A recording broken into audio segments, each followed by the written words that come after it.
اعوذ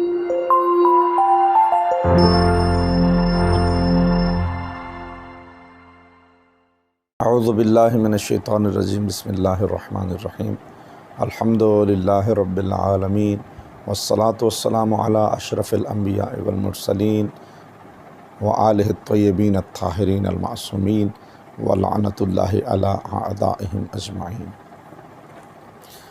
امام صاحب الزمان علیہ الصلاۃ والسلام کے حوالے سے ہماری گفتگو جاری ہے، اور ہم دعا کرتے ہیں کہ اللہ رب العزت ہمیں امام صاحب الزمان علیہ السلام کی معرفت مزید عطا فرمائے، اور ہمارے قلب کو آپ علیہ الصلاۃ والسلام کی محبت اور ان کے نور معرفت سے منور فرمائے۔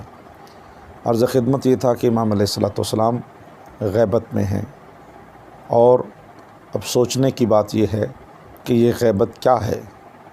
کیا یہ امام علیہ الصلاۃ والسلام کے حوالے سے کوئی ایسی چیز ہے کہ جو امام کے لیے نعمت ہے، امام کے لیے بڑی اچھی چیز ہے، امام اس غیبت سے لطف اندوز ہو رہے ہیں؟ یا کوئی فارن ٹور ہے کہ جو امام علیہ الصلاۃ والسلام جس کو انجام دے رہے ہیں؟ یا یہ ایک مصیبت ہے، ایک بہت بڑے کرب کی چیز ہے امام علیہ السلام کے لیے؟ یقیناً سوچنے کی چیز ہے۔ پہلے ہم سمجھیں کہ غیبت ہے کیا۔ غیبت میں علماء بزرگان نے فلسفی انداز میں دو چیزوں کو لکھا ہے کہ ایک مرتبہ شخص غائب ہوتا ہے، اور ایک مرتبہ شخص غائب نہیں ہوتا، شخصیت غائب ہوتی ہے۔ شخص کے غائب ہونے کا مطلب یہ ہے کہ ذات غائب ہو جائے، یعنی ایک شخص کل یہاں تھا، کل وہ کسی اور شہر میں چلا جائے، تو وہ شخص غائب ہو گیا، لیکن اس کی شخصیت غائب نہیں ہوئی۔ وہ ڈاکٹر تھا تو ہمیں آج بھی پتہ ہے وہ دوسرے شہر میں گئے مگر وہ ڈاکٹر ہیں۔ اگر وہ پروفیسر تھا تو دوسرے شہر میں چلے گئے، تو اس کا مطلب یہ نہیں کہ وہ اب پروفیسر نہیں رہے۔ ہمیں ان کی شخصیت کے بارے میں علم موجود ہے، ان کی شخصیت کی پہچان باقی ہے، لیکن وہ خود یہاں موجود نہیں ہے۔ یہ ہے شخص کا غائب ہونا۔ لیکن شخصیت کے غائب ہونے کا مطلب یہ ہے کہ ذات موجود ہے، ذات یہیں پر ہے، لیکن ان کی پہچان غائب ہو گئی ہے، ان کی پہچان گمشدہ ہو گئی ہے۔ بسا اوقات تاریخوں میں بعض اس طرح کے بادشاہوں کی کہانیاں موجود ہیں کہ جو بھیس بدل کے عوام میں آ جاتے تھے۔ اب عوام میں جب وہ بھیس بدل کے آتے تھے تو ذات تو موجود ہوتی تھی، لیکن لوگ ان کی شخصیت سے واقف نہیں رہتے تھے، وہ پہچان نہیں پاتے تھے کہ یہ ہمارا حکمران ہے۔ جب وہ تخت پہ ہوتا تھا تو اس کی شخصیت واضح ہوتی تھی، اب اس نے حلیہ بدل لیا تو اس کی شخصیت اب واضح نہ رہی۔ بندہ وہی ہے، ہمارے درمیان میں موجود ہے، لیکن اس کو کوئی پہچان نہیں رہا۔ تو آیا امام علیہ الصلاۃ والسلام شخصاً غائب ہیں یا شخصیتاً غائب ہیں؟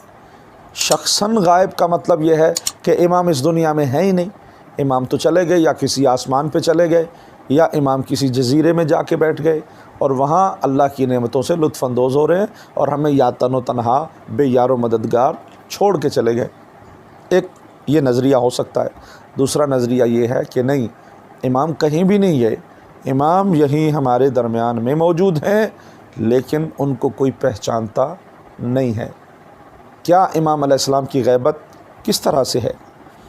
میرے بھائیوں، میرے عزیزوں، اگر شخص غائب کہیں جا کے نعمتوں سے لطف اندوز ہو رہا ہے تو یہ اس کے لیے نعمت ہے، فارن ٹور ہے، یہ ایک قسم کا اس کے لیے آؤٹنگ ہے، یہ اس کے لیے پکنک ہے، یہ اس کے لیے کوئی مصیبت کی بات نہیں۔ لیکن اگر کوئی شخصیت ہمارے درمیان میں موجود ہو اور اس کے اپنے ہی اجتماع میں اس کو پہچاننے والے نہ ہوں، تو یہ کتنے دکھ کی بات ہے۔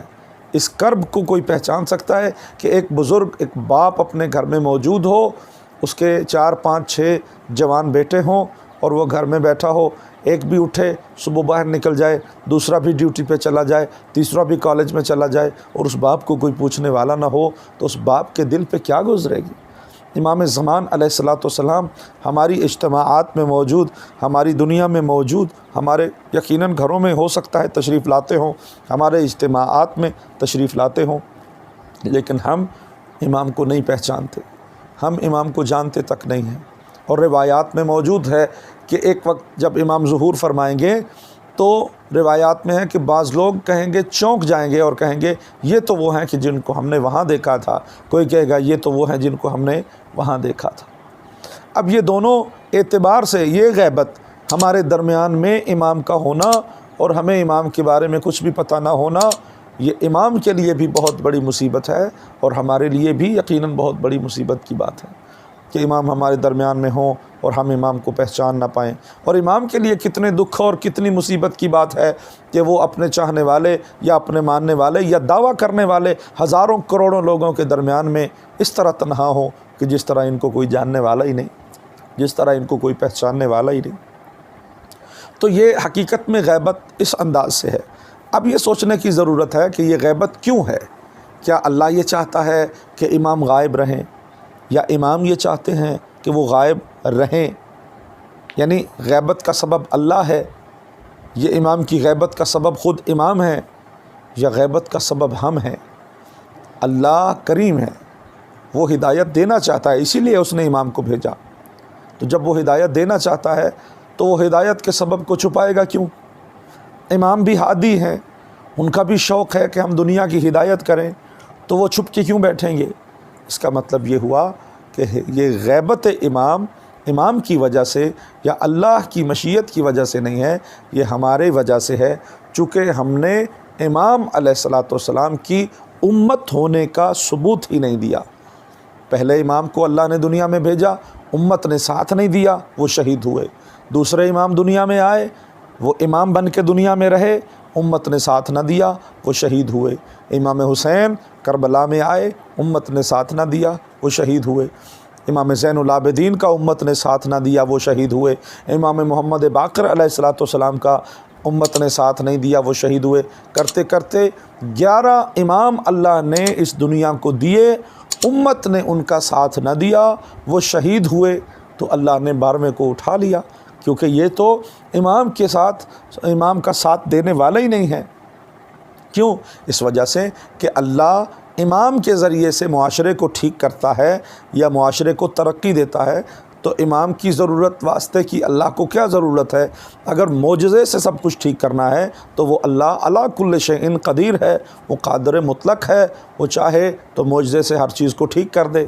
وہ چاہے جس طرح اس نے فرشتوں کو پاک و پاکیزہ رکھا ہوا ہے، وہ کوئی گناہ نہیں کرتے، اللہ انسان کو بھی ایسا ہی کر دیتا، کوئی گناہ نہ کرتے۔ ہدایت دے کے فرشتوں کو خلق کیا تو ہمیں بھی ہدایت دے کے خلق کرتا۔ نہ فرشتوں میں نہ کوئی چور ہے، نہ کوئی ڈاکو ہے، نہ کوئی قاتل ہے، نہ کوئی گناہ گار ہے، نہ کوئی نافرمان ہے، تو انسان بھی اللہ ایسے ہی بناتا۔ لیکن اللہ نے انسان کو ایسا نہ بنا کر ہادی عطا کر کے ایک سسٹم بنایا ہے کہ اس طرح سے اللہ نے ایک سنت بنا دی، اللہ نے ایک اسلوب بنا دیا، ایک اصول قائم کر دیا۔ اور ظاہر سی بات ہے، اللہ جو اصول بناتا ہے پھر اپنے اصول کے خلاف نہیں جاتا، چاہے کائنات برباد ہو جائے وہ اپنے اصول کو نہیں بدلتا ہے۔ اب اللہ نے اصول یہ بنایا ہے کہ انسان کی ترقی ہوگی، امام ہدایت کرے گا، انسان خود کام کرے گا تو ترقی ہوگی۔ امام ترقی نہیں کریں گے، امام فقط ہدایت دیں گے۔ امام کام لینے والے کو کہتے ہیں یہ کرو، یہ کرو، یہ کرو، مگر کرنا امت نے ہے۔ اگر امت نہیں کرے گی تو امام کچھ بھی نہیں کریں گے، چونکہ اگر امام یہ بات صحیح ہے کہ امام معجز نما ہے اور وہ کرنے کی صلاحیت رکھتے ہیں، ان سے بڑا تو خود اللہ ہے کہ جو معجز نما بھی ہے اور ہر کام کو کرنے کی صلاحیت بھی امام سے زیادہ رکھتا ہے۔ تو ہم ضرورت اس بات کی ہے کہ اس بات کو سمجھیں کہ امام علیہ السلام تشریف لائیں گے اور امت سے کام لیں گے۔ تو امت جب تک تیار نہیں ہوگی، اللہ رب العزت اس دنیا کی حالت کو نہیں بدلے گا، چونکہ یہ قانون اللہ نے قرآن میں خود پیش کر دیا ہے۔